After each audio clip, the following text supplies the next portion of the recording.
You're getting leads with your mobile bar, but your prospects are ghosting you. How should you be communicating in this scenario, and how do you reel them back in so you're closing more events for your mobile bar business?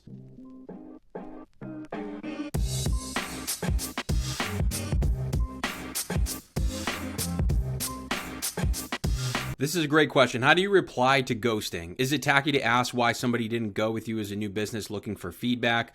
What percentage are just looking? I've had 14 leads, 7 quotes, and 0 bookings. So it's not tacky to ask that question. Once you know that the lead is dead or the prospect is gone in another direction, you can ask that question and ask for honest feedback. But the goal here is still to revitalize that relationship and bring in more of these events and close more deals.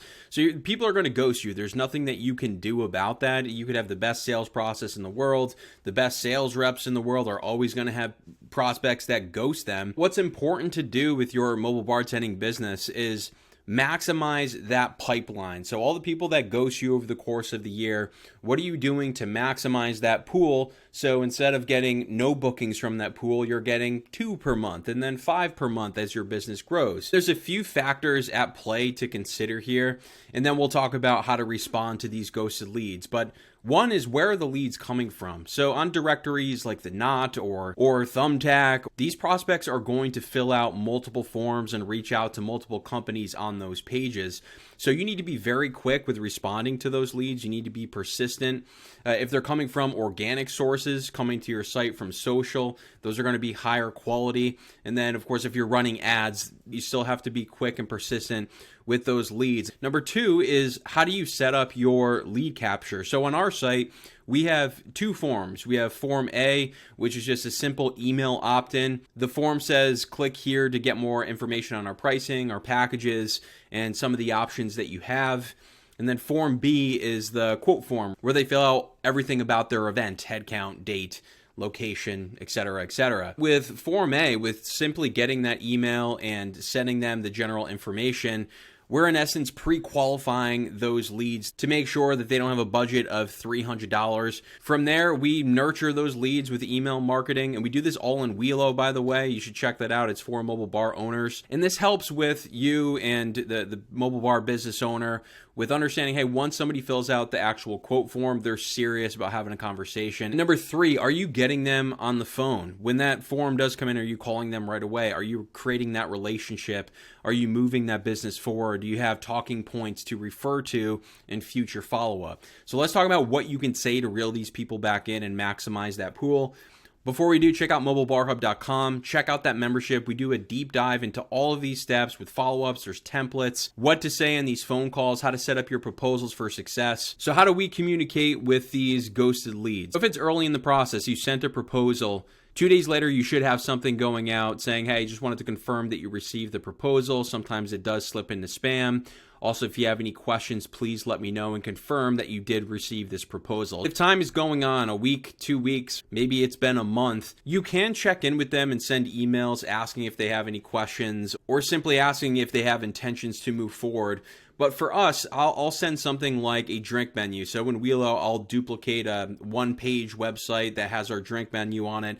I'll customize that for them. So if she said she liked whiskey, or she says, my fiance loves bourbon and old fashions, I love vodka-based drinks, I'll create a web page with 5 drinks that match what they're talking about, with also a menu of the beer. So there's a reason for me to reach out to them. I'll say, here's a custom drink menu based on what we talked about on the phone. That is a perfect match for what you're looking for with your signature cocktails. Let me know what you think about these. We're also open to any ideas that you do have.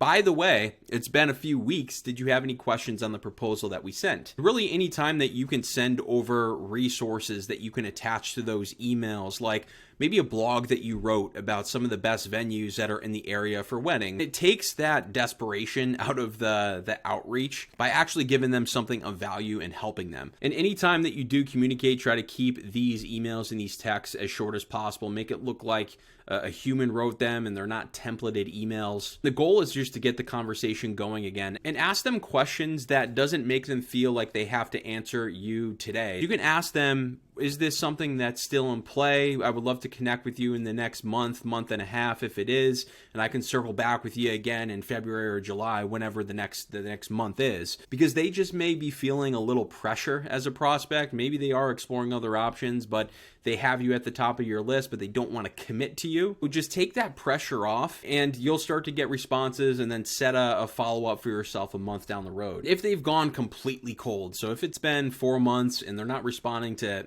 anything that you've said, this is the point of the relationship where I deem it as essentially dead, and I'm going to say something that forces them to respond to me. I'll send them a text or an email that says, hey, we spent some time on the phone. I invested a little time in this.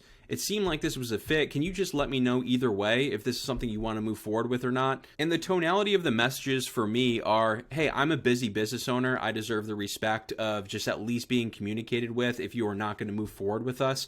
It's all completely okay, but please let me know so I stop investing time into you. Check out mobilebarhub.com. There's free stuff in the free portal, and check out the membership. We go deep into the sales process and how you can maximize every stage of sales so you're closing more events for your mobile bar. And that's it. We will see you in the next one.